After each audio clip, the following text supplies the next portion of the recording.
Olá, começando mais um programa Voz do Conselho. Sou o pastor Wesley Charles e queremos trazer uma palavra de Deus ao seu coração nesta manhã, nesse dia. Que Deus venha abençoar você poderosamente. A nossa reunião do Conselho de Pastores do Estado de Minas Gerais acontece todas as últimas terças-feiras de cada mês, a partir das 8h30 da manhã, com um café maravilhoso, um café abençoado, onde temos um momento de comunhão, depois louvor, palavra de Deus, sempre um convidado. A palavra do Senhor nos diz aqui no livro de 1 Pedro, capítulo 5, versículo 7, lancem sobre ele toda a sua ansiedade, porque ele tem cuidado de vocês. É importante você lançar sobre Deus a ansiedade. Vivemos em um mundo cheio de confusão, cheio de ativismo, cheio de situações que roubam a nossa paz, roubam o nosso tempo, e com isso a nossa mente, o nosso coração passa a ficar turbado. A ansiedade aflora e você então passa a perder o sentido real das coisas. A ansiedade começa a tomar lugar na sua vida e você perde a direção. É importante você colocar sobre Deus a sua ansiedade, porque o texto diz, lançando sobre ele toda a vossa ansiedade, porque ele tem cuidado de vós. Deus, em seu infinito amor, ele cuida tanto de você que ele enviou Jesus para curar suas feridas, para trazer paz ao seu coração. Há muitas pessoas que vivem procurando Deus da seguinte forma: Deus vai chegar aqui, vai cair um relâmpago, algo vai acontecer, aquela porta vai fechar, algo sobrenatural, entendeu? Mas Deus é um Deus presente, é um Deus que está em todos os lugares onde é invocado o seu nome. Ele mesmo disse, estarei convosco todos os dias, até a consumação dos séculos. Há um texto na palavra de Deus que diz ainda, perto está o Senhor daqueles que o buscam, daqueles que têm um coração quebrantado. E a ansiedade, ela nasce por uma falta de confiança. É uma insegurança que é produzida no interior da pessoa. E essa insegurança provoca essa ansiedade. E a pessoa então perde o equilíbrio das suas emoções. Nós vemos que a ansiedade é a pressa de quem não confiou no tempo de Deus. Então, quando você confia em Deus, você não anda ansioso. Porque quando a pessoa está ansiosa, ela fica buscando a antecipação de alguns acontecimentos que está no futuro. E precisamos entender cada tempo, cada timing da nossa vida. Passado é passado, o que passou, passou. Trazemos do passado as nossas experiências, trazemos do passado, talvez, realmente, algumas coisas que vão contribuir no nosso presente. E nada para o futuro. O futuro pertence a Deus. A Deus pertence o futuro. Então você precisa se aproximar de Deus e deixar o futuro com Ele, porque Ele tem cuidado de vós, entendeu? O futuro pertence a Deus e o presente é o momento, é uma dádiva de Deus, por isso que se chama presente. É o momento atual que estamos vivendo, que você está vivendo agora, é o presente. Então faça desse presente, desse momento, algo importante, algo bom.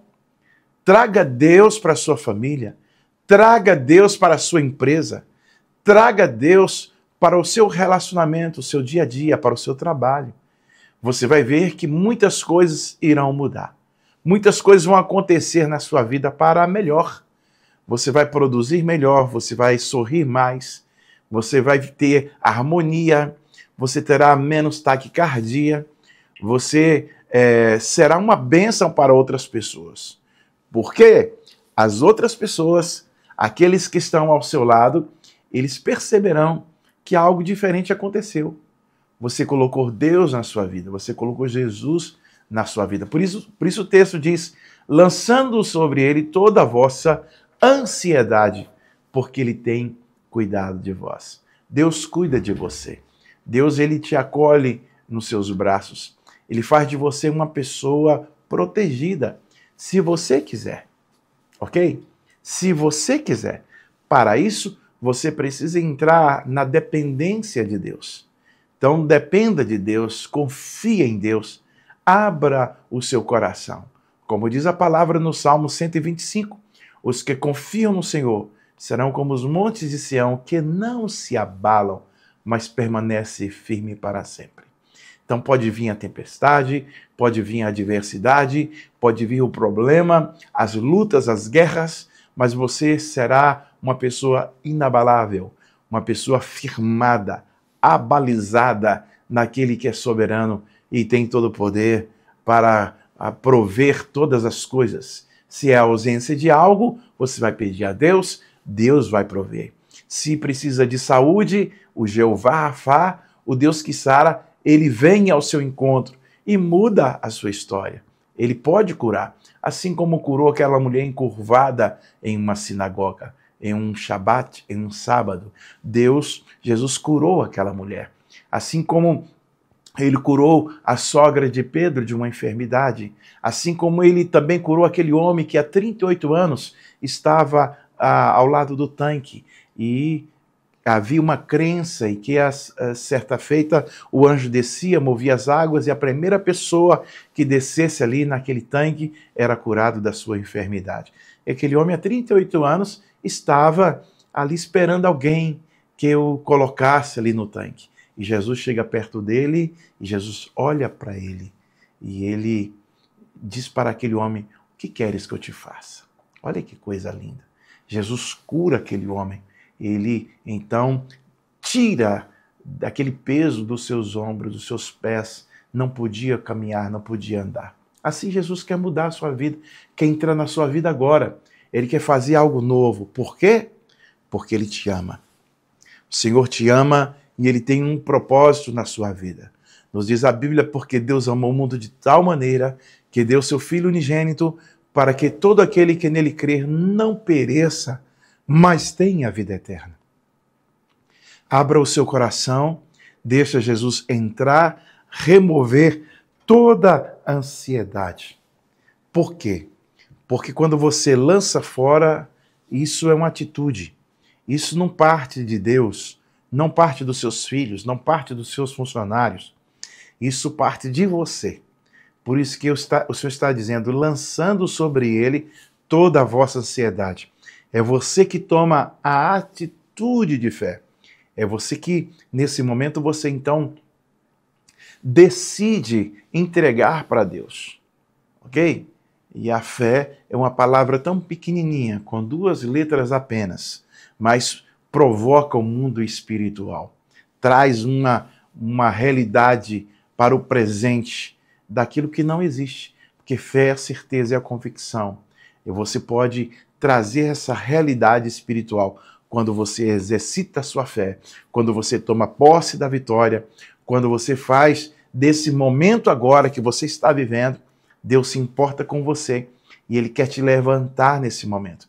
Ele quer trazer a unção, a vitória sobre a sua vida. Então somente creia, exercite a sua fé nesse momento. Confia no Senhor. Abra o seu coração para Deus. Deixa Jesus entrar na sua vida. Como Ele deixou na palavra, a Bíblia que nós cremos como regra de fé e prática para a nossa vida. Eis que estou à porta e bato. Se alguém ouvir a minha voz e abrir a porta, eu entrarei em sua casa, cearei com ele e ele comigo.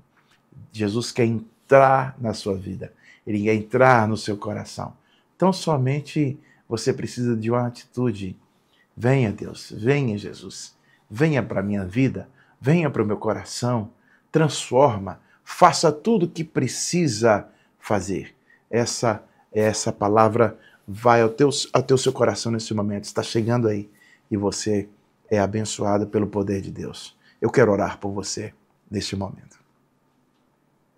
Pai, em nome de Jesus, eu quero abençoar, Deus, essa pessoa, este homem, esta mulher, este empresário, Deus, essa pessoa, esse jovem, esse adolescente, essa criança, Deus, que assiste esta palavra neste momento. Que o Senhor venha abençoar, que o Senhor venha levantar, que o Senhor venha quebrar os grilhões, remover toda a ansiedade, todo o medo, toda a insegurança, meu Deus, e trazer a unção, a bênção que essa pessoa precisa. Deus, que o Senhor possa realizar os seus sonhos.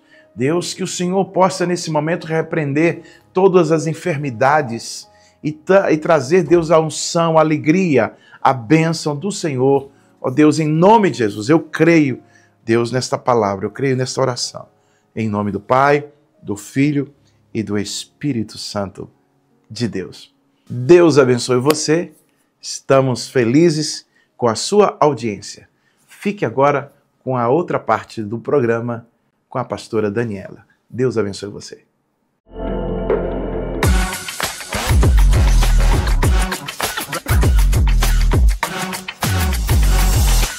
É a gente pegar a Bíblia, aquilo que a palavra do Senhor diz todos os dias, e a gente buscar entender não só o que Ele está dizendo, mas como nós somos.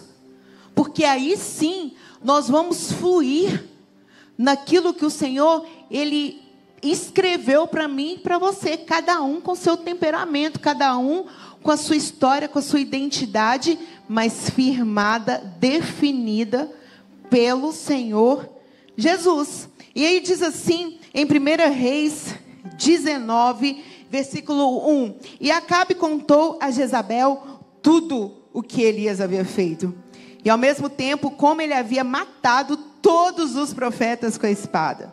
Então Jezabel mandou um recado, um mensageiro de Elias, a dizer-lhe: assim me façam os deuses, D minúsculo, e outro tanto, até se amanhã, a estas horas, eu não fizer a tua vida como a de um deles. Quando ele viu aquilo, ele se levantou e se foi para escapar com vida. Ele fugiu. É isso. Chegou a Berseba, a qual pertence a Judá, e ali deixou o seu servo. Ele, porém, seguiu viagem de um dia para dentro do deserto e chegou a esse assento debaixo de um junípero. E pediu para si, para que pudesse morrer, e disse: basta agora, ó Senhor, tira a minha vida, porque não sou melhor do que os meus pais. Enquanto ele estava deitado e dormia debaixo do junípero, eis que um anjo tocou e lhe disse: levanta e come. Você vai levantar hoje. Você vai comer. Tem alimento que já está sendo derramado aí para nós. E ele olhou e eis que havia um pão assado sobre as brasas e um cântaro de água junto à sua cabeça. E ele comeu e bebeu e se deitou novamente. Ó, que preguiçoso. Aí o anjo do Senhor veio novamente pela segunda vez. Olha como é que Deus tem paciência, né? E tocou e disse: levanta e come. Levanta, Getsêmani. Levanta e come, porque a jornada é demasiadamente grande para ti. Parar não é opção para nós. Ai.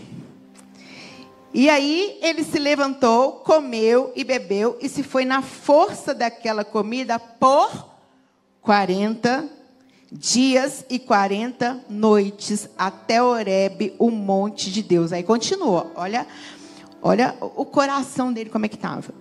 Aí ele chegou ali numa caverna, ali se alojou, e eis que a palavra do Senhor veio até ele e lhe disse: o que tu fazes aqui, Elias? Ele disse: tenho sido muito, deixa eu ler na versão de vocês, tenho sido muito zeloso pelo Senhor, Deus dos exércitos, porque os filhos de Israel deixaram a tua aliança, derribaram os teus altares e mataram os teus profetas à espada. E eu fiquei só, e procuram me tirar a vida.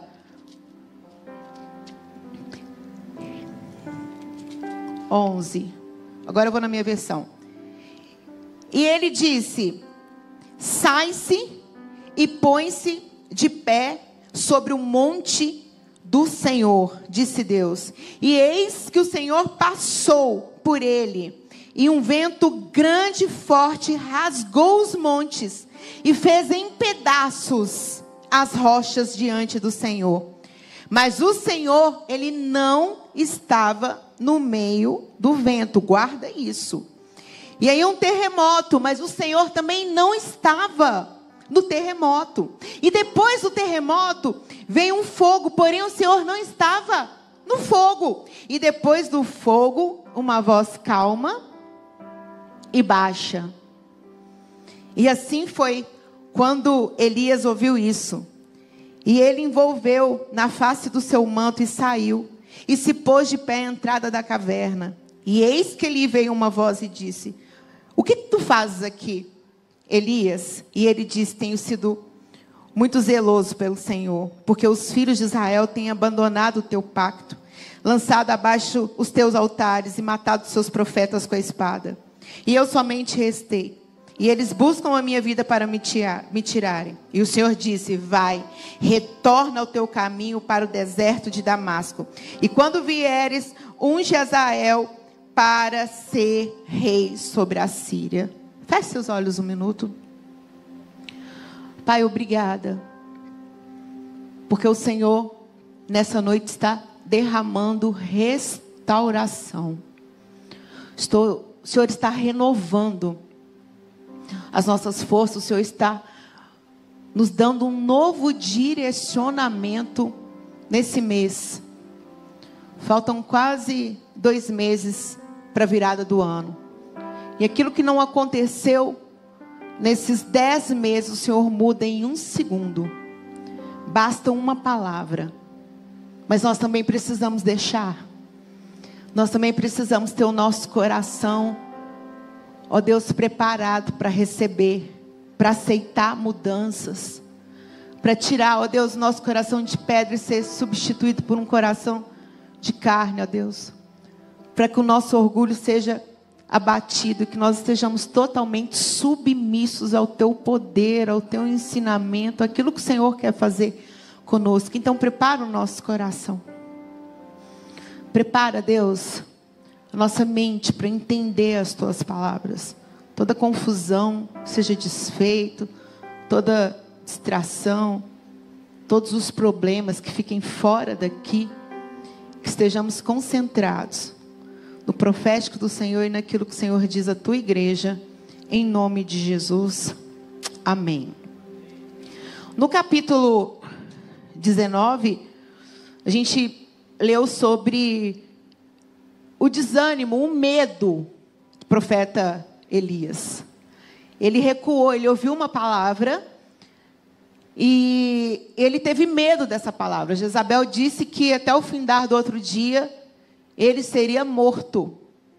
E ela jurou isso pelos seus deuses. Por isso que eu enfatizei que eram deuses com D minúsculo. E ele ficou cansado, ele ficou desanimado, ele ficou apavorado e foi embora. Eu vou fugir, eu estou com medo. Primeira coisa, Jezabel é um espírito de orgulho, uma entidade, um principado, que tinha vindo para poder matar os profetas e os homens do Senhor. Uma entidade, um espírito das trevas, já foi vencido, já está consumado. Jesus já fez, já está decretado, já está lá em Apocalipse. Só que esse espírito, ele toma o coração de pessoas orgulhosas. E atrás de todo orgulhoso tem sempre um medroso. Uma pessoa que é frágil, uma pessoa que não é bem resolvida, uma pessoa que quer impor força de todo jeito. A pessoa, ela quer realmente se fazer ser notada de uma forma ruim e por isso ameaça. Ameaça. Eu vou te matar. em 24 horas eu vou acabar com sua vida. E Elias foi lá e simplesmente acreditou numa bobagem sem limites. Falou assim: o quê? Eu vou fugir, o quê? Eu vou caminhar 24 horas, aí vai lá, aparece o anjo da comida, ele vai lá e dorme, aí o anjo vai lá, dá água, ele vai lá e dorme, ele anda, ele vai para onde ele não tinha que ir. Por quê? Porque ele acreditou na possibilidade de uma mentira. No capítulo 18, a gente vê o confronto de Elias com Acabe e os profetas que aquele rei tinha levantado, porque Jezabel tinha matado todos os profetas do Senhor. Por isso que ele disse aqui no 19, né? Eu fui diligente com o Senhor, eu permaneci, eu não me dobrei diante dos anjos, e assim, desses deuses. E assim foi realmente. Ele foi um homem usado com uma força, com uma intrepidez absurda. Enquanto os profetas estavam sendo mortos, ele disse: se isso não cessar, Deus vai entrar com juízo. E o primeiro decreto que ele liberou de juízo para aquele lugar foi que cessasse a água, que não caísse mais chuva. Foram 3 anos de seca. Seca, seca, seca. Não tinha nada. Nada. Imagina solo rochoso. Aquela região é uma região muito árida, uma região ali próximo de desertos. Então, absolutamente 3 anos sem chover. Aquele homem, ele, durante todo esse período de seca, o Senhor deu para ele, o Senhor promoveu para ele alimento, descanso, casa. E ali os milagres foram acompanhando. E no dia desse confronto, foi um momento tão memorável, tão profético na palavra do Senhor, que essa é uma das histórias mais contadas da Bíblia. Esse confronto, quando ele vai e chama Acabe para ali, Acabe junto com os seus sacerdotes das trevas, fazer um altar para o seu Deus, para que chovesse, para que acontecesse algo. E durante aquele desafio, né, durante aquelas todas tentativas de Acabe e de seus sacerdotes, Elias esteve ali firme. Ele esteve ali de pé. Inclusive, ele foi até muito debochado, porque ele falava: cadê o seu Deus? Cadê o seu Deus que não faz descer água? E diante disso, eu acho que eles ficavam até irados, porque eles começavam a se cortar e dançavam e faziam e aconteciam, tentando, né, movimentar os céus. E aí, olha só para você ver, eles gritaram alto, se cortaram, segundo seu costume, com facas, lancetas, até que o sangue se derramou sobre eles. Imagina a cena. Imagina a cena. E sucedeu quando era passado meio-dia, eles profetizavam até a hora da oferta do sacrifício do anoitecer, que não houve nem voz, nem ninguém para responder, tampouco alguém que se importasse. E aí, Elias disse a todo o povo: cheguem perto de mim.